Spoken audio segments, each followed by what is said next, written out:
Hello students, साधना channel में आप सबका स्वागत है। बच्चों, आज हम क्लास 7th की संस्कृत मंजूषा के पाठ 7 वृक्षस्य व्यथा का अभ्यास कार्य स्पष्ट कर रहे हैं। पाठ का अर्थ है वृक्ष की व्यथा यानी वृक्ष का दुख। तो इस वृक्षस्य व्यथा का अभ्यास कार्य चलिए हम शुरू करते हैं। फर्स्ट आपका है संस्कृत पर्याय बताइए, यानी कि हिंदी के शब्द आपके दिए हुए हैं, उनका संस्कृत शब्द आपको बताना है।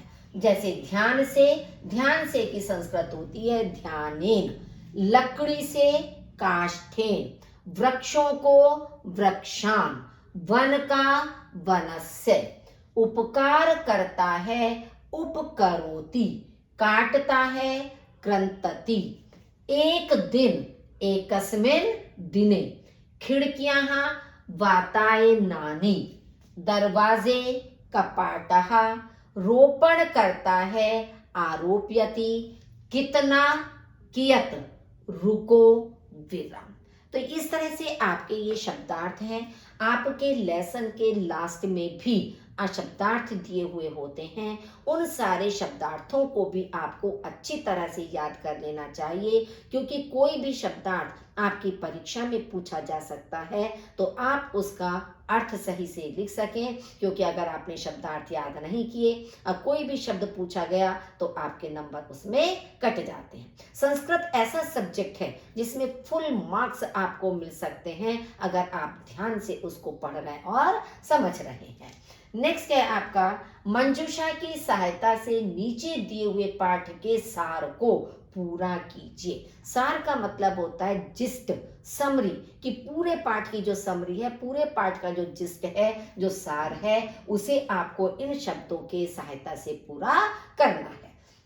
जैसे मान लीजिए एकस्मिन् वने एकः वृक्षः अस्ति सः अतीव दुखितः, एक वन में एक वृक्ष है, वह अत्यधिक दुखी है।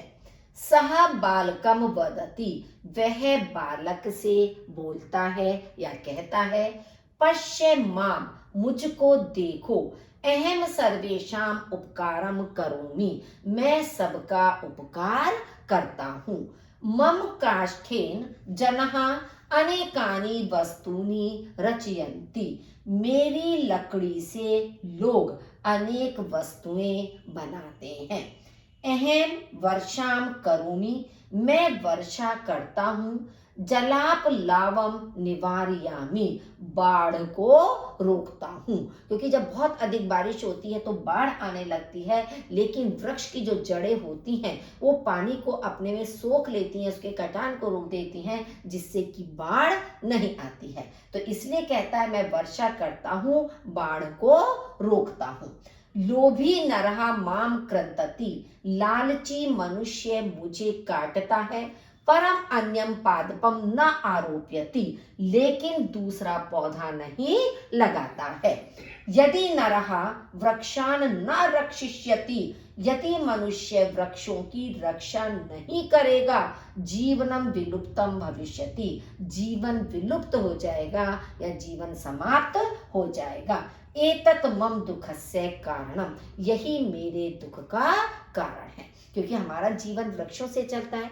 वृक्ष कार्बन डाइऑक्साइड ग्रहण कर लेते हैं, ऑक्सीजन छोड़ते हैं, हम ऑक्सीजन को लेते हैं। अगर हमें शुद्ध हवा नहीं मिलेगी तो हमारा जीवन कैसे संभव है। परस्पर मेल कीजिए, विशेषण विशेष्य, तो विशेषण और विशेष्य का हमें परस्पर मेल करना है। जैसे सर्वान वृक्षान, इदम वनम, सर्वेषां प्राणिनां, एकस्मिन् दिने, कियत सुखम अन्यान वृक्षान। कियत का मतलब कितना, सुखम माने सुख।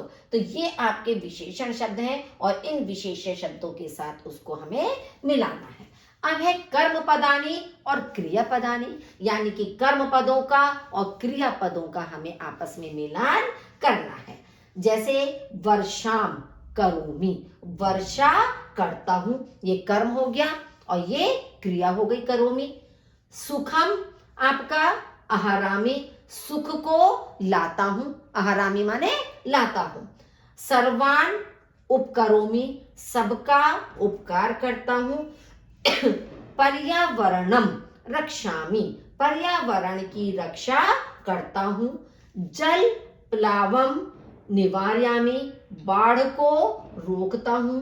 अनावृष्टिम अपसारयामि, और अनावृष्टि को दूर करता हूँ, क्योंकि वृक्षों की सहायता से ही बारिश होती है। अगर वृक्ष नहीं होंगे तो बारिश भी नहीं होगी। तो अनावृष्टि का मतलब होता है वर्षा का ना होना, तो अनावृष्टि को रोकता हूँ।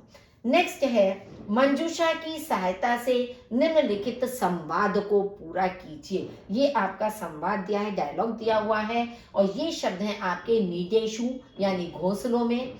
काष्ठ फलकानी मेजें, पादपम पौधा, नीडम माने घोंसला, फलानी माने फल, वृक्षः वृक्ष, स्वच्छम साफ, काष्ठम लकड़ी, गृहेषु घरों में, पादपम पौधा। अध्यापिका, हे बालकः वृक्षः किं किं कुर्वन्ति, हे बच्चों वृक्ष क्या क्या करते हैं। प्रथम छात्रः, आर्ये वृक्षः वायुं स्वच्छं कुर्वन्ति, आर्ये वृक्ष वायु को स्वच्छ करते हैं, साफ करते हैं। द्वितीय छात्रः, ते पुष्पाणि फलानि अपि यच्छन्ति, वे फूल फल भी देते हैं, क्योंकि वृक्षों पर फूल भी होते हैं फल भी होते हैं, तो वे फूल फल भी देते हैं। अध्यापिका, अन्यत किम, और क्या। तृतीय छात्रः, खगः वृक्षेषु नीडम रचयन्ति, पक्षी वृक्षों पर घोंसला बनाते हैं। अध्यापिका, साधुक्तम, ठीक कहा है। यथा जनः गृहेषु वसन्ति तथा खगः नीडेषु वसन्ति, जैसे लोग घरों में रहते हैं वैसे पक्षी घोंसलों में रहते हैं। चतुर्थ छात्रः, आर्ये वृक्षः काष्ठम अपि यच्छन्ति, आर्ये वृक्ष लकड़ी भी देते हैं, काष्ठम माने लकड़ी, लकड़ी भी देते हैं। अध्यापिका, आम काष्ठेन कपाटः आसन्दिकः काष्ठफलकानि च निर्मितानि, आम माने हाँ, काष्ठेन कपाटः लकड़ी से दरवाजे, आसन्दिकः माने कुर्सियां, काष्ठफलकानि माने मेजे, निर्मितानि माने बनाई जाती हैं, कि लकड़ी से दरवाजे कुर्सियां मेज आदि बनाई जाती हैं। प्रथमः छात्रः, अहम गृहस्य उद्याने एकम पादपम आरोपयिष्यामि, मैं घर के बगीचे में एक पौधा लगाऊंगा। अध्यापिका, उत्तमः कल्पः, उत्तम विचार है। वयम सर्वे एकेकम पादपम आरोपयिष्यामः, हम सबको एक एक पौधा लगाना चाहिए। तो इस तरह से आप देखिए अध्यापिका और छात्रों के माध्यम से पूरे पाठ में कि जिन जिन बातों पर हमें ध्यान केंद्रित करना चाहिए, जिन बातों को हमें ध्यान में रखना चाहिए, वो सारी बातें उसके माध्यम से बताई गई हैं। नेक्स्ट है, निम्नलिखित पद्य को पढ़कर उत्तर दीजिए। ये आपका पद्य दिया हुआ है जो बुक में आपका पैराग्राफ था। भो बालक पश्य माम ध्यानेन माम पश्य, हे बालक मुझे देखो, मुझे ध्यान से देखो। वनस्य अस्य सर्वान् वृक्षान् पश्य, इस वन के सभी वृक्षों को देखो। संबंधः अति गहनः अस्माकं, हमारा संबंध अत्यधिक गहरा है। वनम इदम सर्वेषां प्राणिनाम उपकारकम, इदम वनम, यह वन सभी प्राणियों का उपकार करता है। मम काष्ठेन निर्मितानि, मेरी लकड़ी से बनी है। काष्ठ फलकानि मेजें, आसंदिकः कुर्सियां, कपाटः दरवाजे, वातायनानि खिड़कियां, कलम अपीते, और कलम भी, क्योंकि लकड़ी की आप देखते हो कि पेंसिल भी होती है जिससे आप भी काम करते हो, तो ये सारी चीजें मेरी लकड़ी से बनी हुई हैं। नेक्स्ट है, इसी पैराग्राफ के आधार पर देखिए, अत्र कहा वक्ता, यहाँ कौन वक्ता है, मतलब ऊपर जो पंक्तियां कही गई थी वो कौन कह रहा है, वृक्षः, वृक्ष कह रहा है, तो वक्ता यहाँ पर वृक्ष हो गया। अत्र कहा श्रोता, यहाँ सुनने वाला कौन है, श्रोता कौन है, बालकः, क्योंकि वृक्ष अपनी सारी व्यथा बच्चे से कह रहा है, तो सुनने वाला यहाँ पर बालक है। सर्वेषां प्राणिनाम उपकारकम किम, सभी प्राणियों का उपकार कौन करता है? क्या है? वनम, वन सभी प्राणियों का उपकार करता है। कपाटः केन निर्मितः, किवाड़ किससे बने हैं? काष्ठेन, लकड़ी से बने हैं। नेक्स्ट है काष्ठेन किम किम निर्मितः, लकड़ी से क्या क्या बने हैं?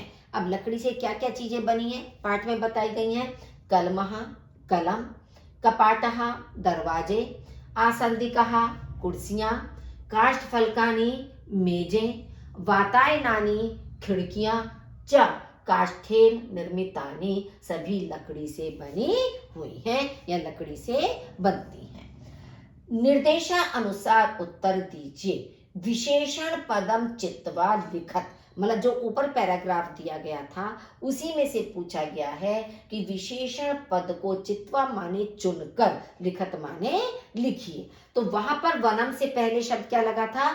इदम, कि यह वन, तो इदम वनम, इदम आपका आ गया विशेषण पद। सर्वेषाम प्राणिनाम, सभी प्राणियों का, तो सर्वेषाम आपका विशेषण पद हो गया। पर्यायम लिखत, पर्याय शब्द लिखिए, यानी कि समानार्थी शब्द लिखना है। जीव जंतु नाम, जीव जंतुओं का, यानी कि प्राणी नाम। विपर्यायम लिखत, विपरीत शब्द लिखिए, विलोम शब्द लिखिए। अनुपकारकम या उपकारकम, अनुपकारकम का मतलब उपकार न करने वाला और उपकारकम का मतलब उपकार करने वाला।